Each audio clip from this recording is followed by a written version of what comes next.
class, I have present referred to you for some useful grammars 9 to 12 and other competition exam के लिए. At first आप book पे carefully listen to me and notice I have some taught to you. Notice please first topic comprehension test. Check करते हैं सबसे पहले. Don't start चौकिए मत. एक एक टॉपिक को जो दिया गया है बोर्ड पे उसको केयरफुली से उसको कॉपी पे नोटिस करिए, उसको डीपली थिंकिंग करिए. I have studied some useful grammar for classes 9 के लिए. एट फर्स्ट में सबसे पहले कंप्रीहेंशन टेस्ट की बात करते हैं.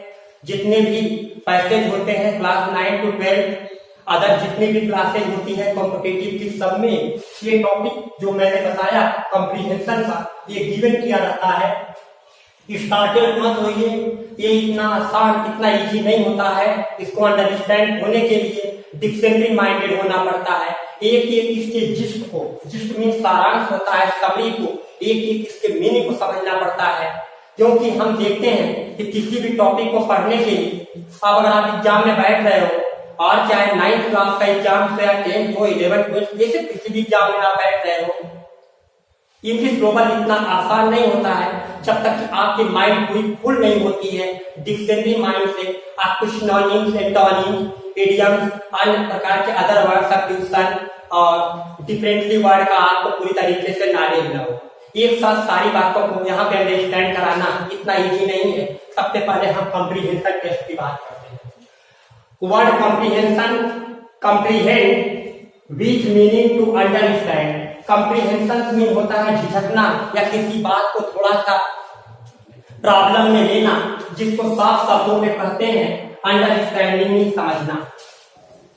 आइए देखते हैं कि सबसे पहले है पैसेज टॉपिक. जब हम किसी पैसेज को लेते हैं, टॉपिक को पढ़ते हैं, तो मेरी सबसे पहले ड्यूटी होती है कि अपने नियर के एटमॉस्फियर को बिल्कुल एकदम वाइड बनाए, शांत बनाए, अपना माइंड कंसंट्रेट करके अपना उस गिवन पैसेज में लगाएं और आप अच्छी तरह से उसको समरी को आप स्टडी करें और देखें कि उसमें क्या सर्च करना है आपको. सबसे पहले मैंने क्या बताया आपको, main idea. Main idea means क्या होता है, मुख्य विचार होता है. जो समरी मैंने आपको दिया है उसमें, जो समरी मैंने आपको दिया है उसमें हम आपसे क्या जानना चाहते हैं या राइटर आपसे क्या जानना चाहता है उसमें. Second, finding specific details. पूरी डिटेल्स को आपको पढ़ना है. वो डिटेल्स क्या दिया है. अभी तो 9 से 12 तक का बहुत इजी होता है. बच्चे नीचे दिए गए क्वेश्चन को दिए गए समरी में से चोज करके लिख करके और एग्जाम में नंबर लेकर के पास हो जाते हैं. लेकिन इतना आसान नहीं है. जब तक कि माइंड लगा करके दिए गए समरी की मीनिंग निकाल करके अपने शब्दों में अंडरस्टैंडिंग करके कॉपी पे आप नहीं उसको सॉल्व कराएंगे आप. थर्ड मीनिंग है ड्राइंग इन इंफरेंस, यानी रेखांकित करना उसको कि किस तरह से वो सेंटेंस को ड्राइंग कर रहा है.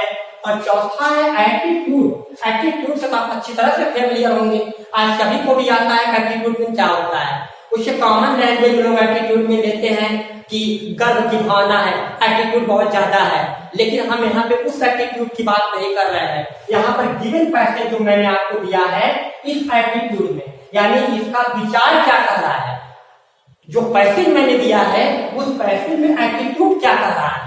अगर जब तक आप इस एटीट्यूड को नहीं जानेंगे और मेन आइडिया को नहीं जानेंगे तो आपका गिवन पैसेज जो दिया गया है वो 100% करेक्ट नहीं हो सकता, वो एरर में ही बताएगा. टेक्निक जो मैंने बताया, तकनीक, पैसेज को लिखने का ये टेक्निक होता है. आप एग्जाम में बैठे हो, न कहीं पे आप रनिंग कर रहे हो, न कि फॉर्मेलिटी आप रोल अदा कर रहे हो. आप एग्जाम में बैठे हो या आपके पूरे लाइफ पे डिपेंड करता है. आपकी थोड़ी सी मिस्टेक एग्जाम में एरर कर देना, आपका पूरा कंपटीशन नष्ट हो जाएगा और पूरा आपका ईयर जो है अनफेयर में चला जाएगा. अब यहाँ पे देखते हैं technical.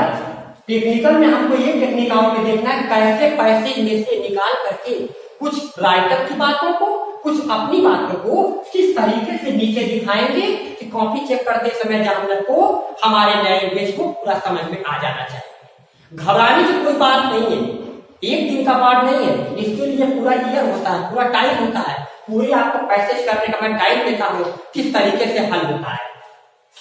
Application to other situation and determining, determining का निर्धारित करने वाली, जिसको हम निर्धारित करते हैं, determining the meaning of and word from their content, और पैसेज में मीनिंग दिया होता है नीचे, उस मीनिंग को हमें डिटरमाइनिंग करना है कि ये मीनिंग जो है किस तरीके से एक दूसरे से टैली कर रही है इसका रियल में। कभी कभी ये होता है कि हम जैसे सोचते हैं मिस्टेक,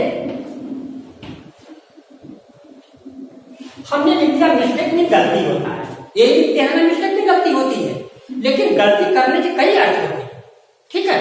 अब हम कंप्यूटर, आपने देखा होगा कि कहीं भी जब कहीं रिटन या कंप्यूटर लैंग्वेज टेक्निकल चलता है तो उसमें अगर आपका कहीं भी फॉल्ट दिखाता है, फॉल्ट में गलती होती है, फॉल्ट में गलती होती है ना, तो फॉल्ट का प्रयोग कहां करते हैं?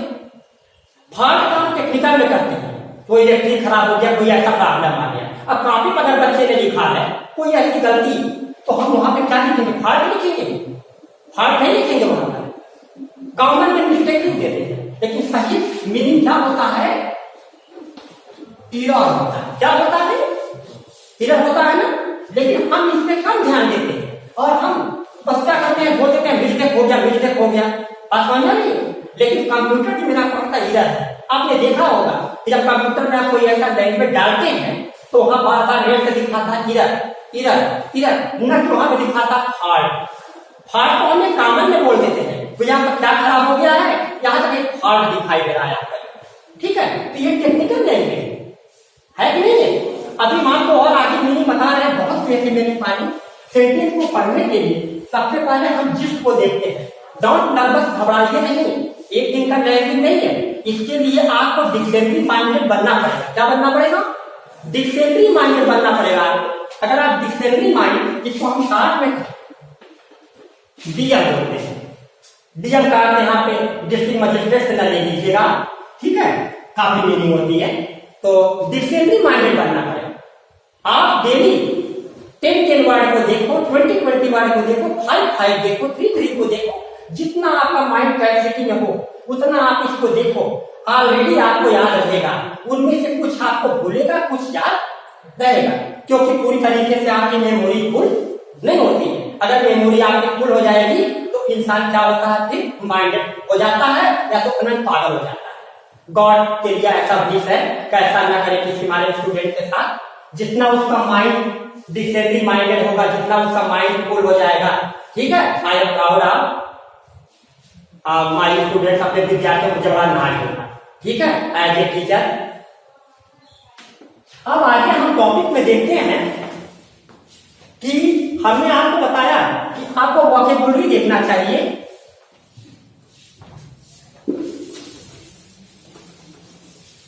वोकैब्युलरी में देखते हैं कि वोकैब्युलरी में देखिए क्या बता रहा है कि वोकैब्युलरी में देखिए आपको बता रहा है कि क्या क्या आपको देना है। अब वोकैब्युलरी में देखिए आपको शब्दकोश, जिसको हम बोलते हैं, क्या बोलते हैं? शब्दकोश बोलते हैं। क्या बोलते हैं इसको हम, जो है शब्दकोश बोलते हैं ना। तो वोकैब्युलरी में आपको ये देखना है कि शब्दकोश की मीनिंग जो होती है, एक वर्ड को डेली आपको देना है और उस सेंटेंस को आपको डेली देखना है कि टीचर ने जो आज स्टडी कराया है डीपली, उसकी रियल मीनिंग क्या होती है, और एक मीनिंग के दो अर्थ वहां पे मैसेज करते हैं, है ना। आगे हम देखते हैं कि हमारे सेंटेंस में इडियम्स भी होता है। इडियम्स भी जानते हैं, मुहावरे जानते हैं ना, फ्रेजल वर्ब होता है, इडियम्स होते हैं, एंड फ्रेज भी होते हैं, वाक्यांश होते हैं। हर सेंटेंस को जानने के लिए इडियम्स बहुत जरूरी है। कई लाख इडियम्स बने हुए हैं, अभी आपका स्टार्टर हो रहा है क्लास, कई लाख इडियम्स बने हैं। जितना अधिक इडियम्स को आप जानेंगे, जितना अधिक इडियम जानेंगे, उतनी आपकी इंग्लिश जो है स्ट्रांग होगी, उतनी अधिक आपकी इंग्लिश स्ट्रांग होगी। अगर एक भी इडियम को अगर आप जो है कहीं बीच में अगर आप डाल देते हैं तो आपका सेंटेंस बहुत हैवी हो जाता है। जैसे एक सेंटेंस है रेनी डे। अब तो हम ये जानते हैं वर्षा का दिन, जैसे जानते हैं रेनी डे से वर्षा का दिन है, वर्षा का दिन। लेकिन रेनी डे में बुरा दिन होता है, बुरा दिन होता है, कैट्स एंड डॉग्स होता है, कैट्स एंड डॉग्स होता है। हम कहीं कहीं मिस्टेक कैट्स एंड डॉग्स में क्या होता है, कैट्स एंड डॉग में होता है घर में कलर होना, झगड़े होना, समझे। इस तरह से अदर अदर टाइप की अदर अदर मीनिंग होती है, सबके डिफरेंट टॉपिक को हम समझते हैं। आइए हम आगे डिबेट करते हैं इस सेंटेंस में आपको क्या बताया है। आज हम बात करते हैं इलिमिनेशन। आज मैं आपको इलिमिनेशन की बात करता हूं।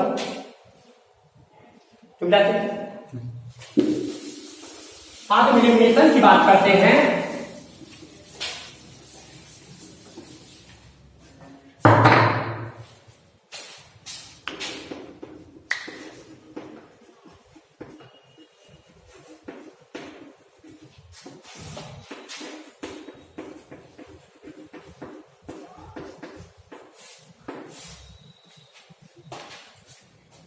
आपने नोटिस किया होगा कि जब आप अल्टरनेटिव क्वेश्चन को चूज करते हो, जिसको हम मल्टीपल चॉइस क्वेश्चन कहते हैं, एमसीक्यू बोलते हैं उसको, तो उसमें आपका समझ में ए भी है और बी भी है और सी भी है और डी भी है।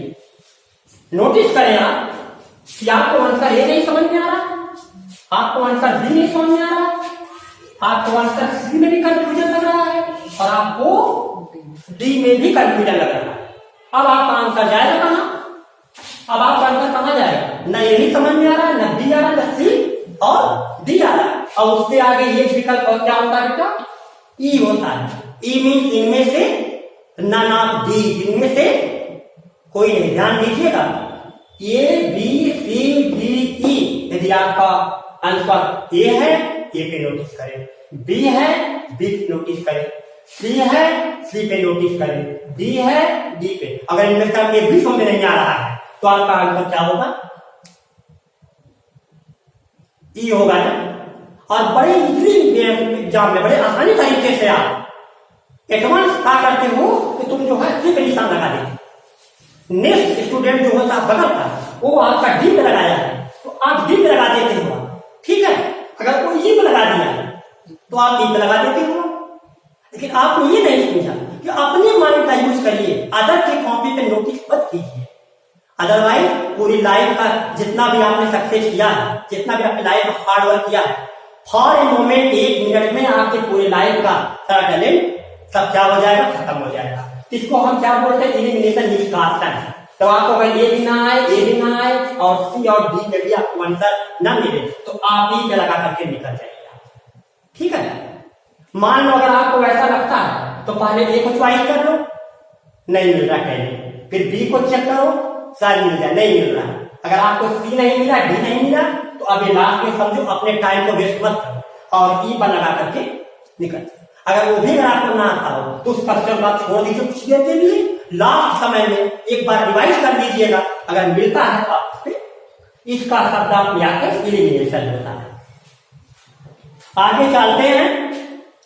अब हम ये देखते हैं इलिमिनेशन ऑफ टेक्निक।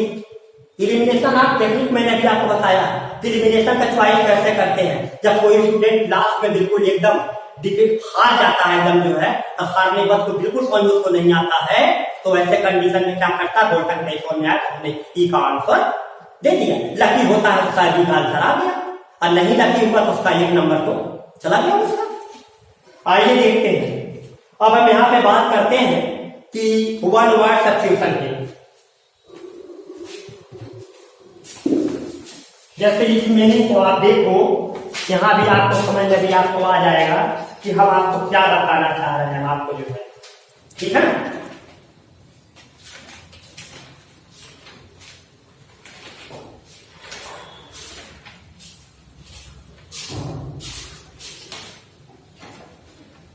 चलिए आज हम देखते हैं स्ट्रॉन्ग वॉकेबुलरी। स्ट्रॉन्ग वॉकेबुलरी, ठीक है। VOCA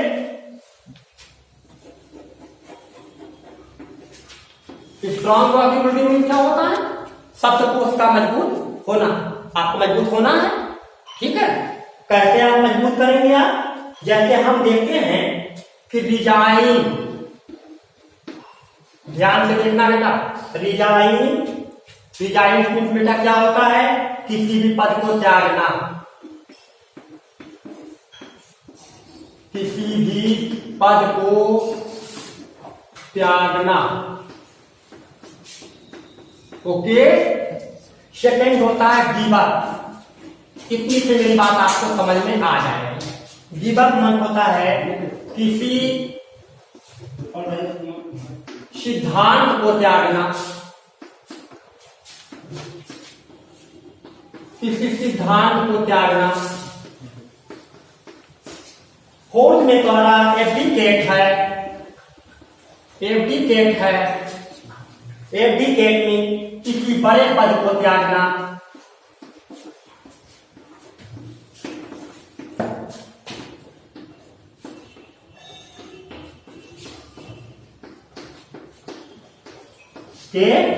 अब है रिलिक्वेंस।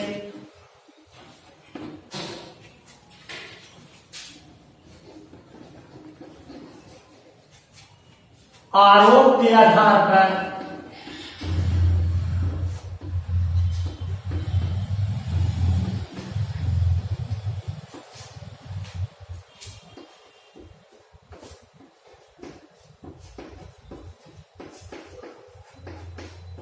देखो, मेरी ध्यान देखना, मैंने 4 मीनिंग आपको दिया है। ठीक है, मैंने क्या दिया सब पे ध्यान दीजिएगा। सब पे लिखा ना त्यागना होता है। ठीक है, आज इस मीनिंग से हम लोग इंडियन हैं, हम लोग यही मीनिंग रखते हैं। गिव अप मीन क्या होता है? छोड़ना। क्लास में भी आपको इसको अलर्ट होना पड़ता है, डांटना पड़ता है। हम बोलते हैं गिव अप योर हॉबी, अपनी आदत को छोड़ दो। ठीक है, ओके, मेरी बात समझ गए? अब जब मैंने गिव अप को बता दिया तो बाई चांस हम किसी कंपटीशन में बैठे, एग्जाम में बैठे और वहां पर डिजाइन का यूज कर दिया, डिजाइन यूज कर दिया।